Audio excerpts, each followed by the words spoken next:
Bonjour et bienvenue dans cette capsule numéro 22. Je m'appelle Max. Et si le monde fonctionnait sur la base de similarité et d'analogie?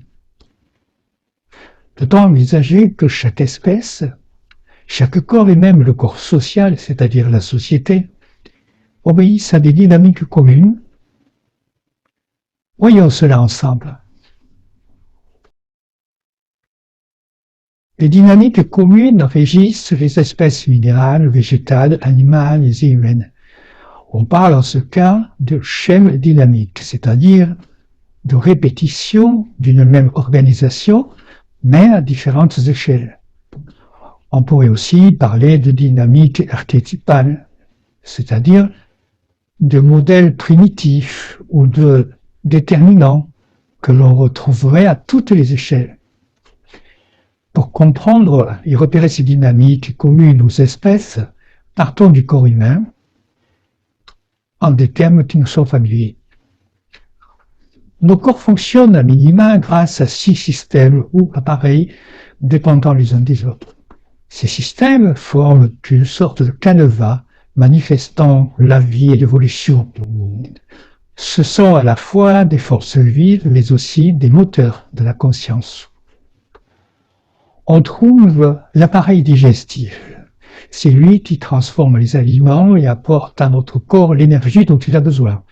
Il est constitué d'un tube digestif continu, ouvert aux deux bouches sur l'extérieur, allant donc de la bouche à l'anus. Entre ces deux extrémités se trouve tout un tas d'organes remplissant des missions spécifiques. La langue, les dents, le pharynx, l'œsophage, l'estomac, le duodénum, le côlon, etc. Passons les détails organiques. Retenons plutôt que les fonctions majeures de tel système sont l'absorption, la dégradation et la nutrition. Une seconde dynamique se manifeste à travers l'appareil circulatoire. Lui a pour fonction de transporter le sang dans tout l'organisme et forme un circuit fermé. Il comprend une pompe, le cœur, et les conduits que l'on appelle des vaisseaux. Le sang apporte de l'oxygène et transporte des nutriments, des déchets ainsi que des messages hormonaux. Les fonctions majeures de ce système sont la circulation, le transport et les réseaux. Une troisième dynamique fondamentale se manifeste à travers l'appareil musculaire, qui comprend les 650 muscles du corps humain. Ceux-ci supportent le mouvement à tous les niveaux, aussi bien pour marcher, parler, s'asseoir, se lever ou manger. Il se décompose en 3 types de muscles.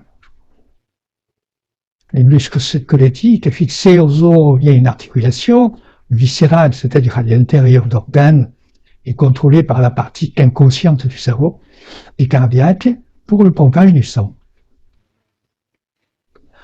Retenons que les forces majeures de ce système sont l'action mécanique, la réaction, ainsi que la force. Quatrième dynamique, celle de l'appareil transmetteur, qui est le système responsable de l'envoi, de la réception et du traitement des influx nerveux transportant les informations. Il contrôle les actions et les sensations de toutes les parties du corps, ainsi que la pensée, les émotions et la mémoire. Du point de vue organique, ce système mobilise ce qui se trouve à l'intérieur de la boîte crânienne, ainsi que sa liaison avec la moelle épinière envoyant des influx nerveux. Les fibres nerveuses et les neurones sont les fils relayant l'information jusqu'aux extrémités du corps.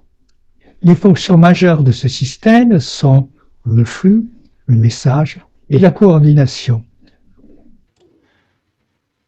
La 5e dynamique est celle de l'appareil reproducteur, également appelé appareil génital. Celui-ci rassemble des organes anatomiques assurant la reproduction.